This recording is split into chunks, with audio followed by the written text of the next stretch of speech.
This is definitely a statement win. How you feel after this one? I feel great. Honestly, I feel like it was just another game. And honestly, when I'm wearing on my shirt, let a naysayer know we went out there and did that. What'd you see was your pick? I saw the ball in the air. So, I mean, it was kind of like, oh, tip drill. And honestly, when I caught it, I really wanted to try to make a miss real quick. But I was like, let me just hold the ball because I'm one of them guys. I'm trying to get in the end zone. And I was like, let me hold the ball, wrap up, secure. We'll be able to see nothing down. How big did every defensive stop feel given how high scoring it was tonight? It felt great because honestly, we went into the game knowing there was no more offense in the country. And just us preaching DOA, staying consistent. Coach Saban really preached staying in the moment. So with us staying in the moment, we really went out there and had fun together. Like I don't know if y'all saw it, but it was like one play, I'm looking at Malachi and we just smiling like we like, dang bro, like we out here like just having fun. Like it really felt like practice for real. You guys can clinch the SEC West if you beat Kentucky next week. What would that mean for this program? Honestly, I feel like it'll be like this game. Like you have all the external factors that try to make the game bigger than what it is, but we're just gonna go out there and execute and play another game. Your quarterback went up against a guy who's one of the top in the Heisman list. He proved himself, especially with his legs. What do you say about your guy on your side? Jay Mills, true. I've been preaching that, been saying that.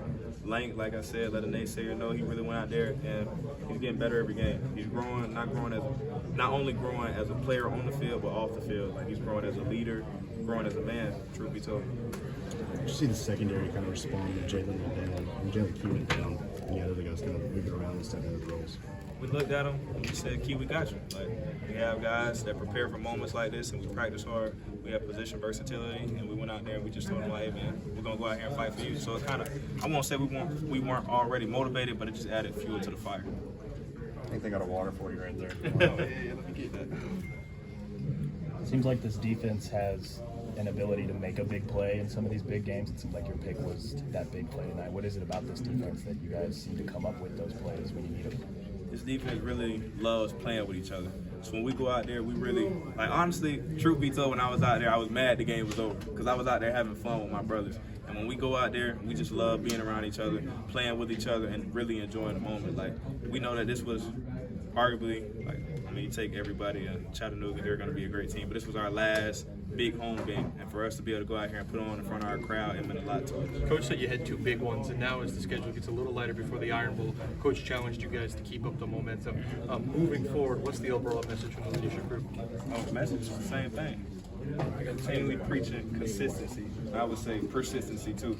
Obviously, persistency is different from consistency because persistency is having consistency when you have adversity.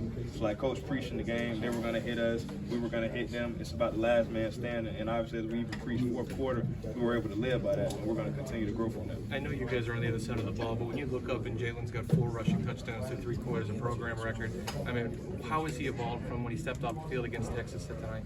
Oh, man, like I continue to say, he's grown as a player. And I feel like that experience, even the whole USF game, y'all saw he carried himself. It really speaks about him as a person.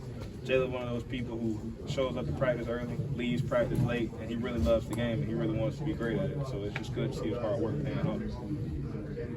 Second half, y'all only gave up 7 points, and it's kind of been a theme all year that the defense plays a lot better in the second half. What goes on with y'all and Coach Steele at halftime that kind of pulls things together?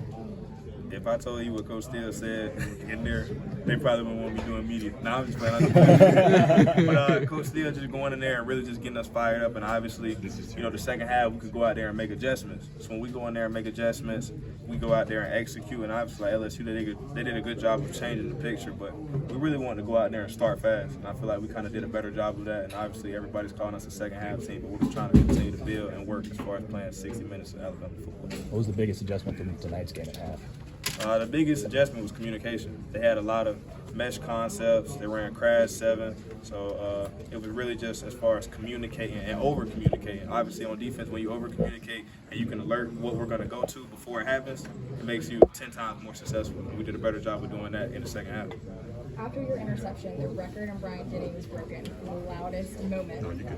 What is the reaction to that? Did you know that? Did you expect that? What's your mindset? I wouldn't say like I knew that, but I kind of expected it. Like going into this game, we obviously knew we were calling the fans, and our fans have continued to really bless us and show us how obviously this can be a tough environment to play in.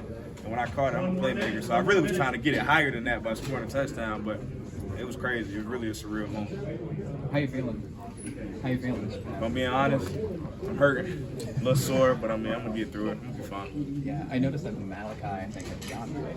Yeah, he did have John Wick. Yeah, so that a off-season movie night? How'd that one come up? Nah, honestly, I didn't know he was gonna wear it until like actually before the game started. So before the game, I'm looking at, I see John Wick. I said, "Oh, I see what you on today." So I mean, I was on what he was on.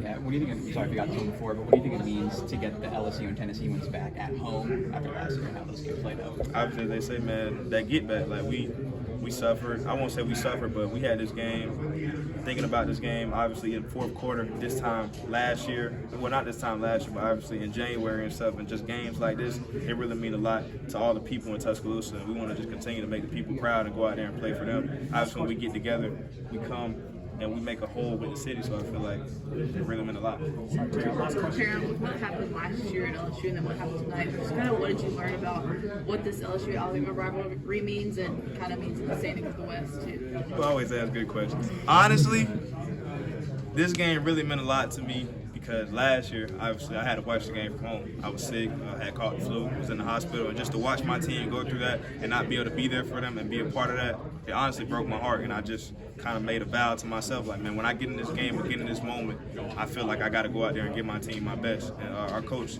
T-Rob, he gave us a great pregame speech and said, it's times in life when your best is needed, and tonight is one of those nights. Seth said that Jalen linked a lot of people. He did. He definitely did.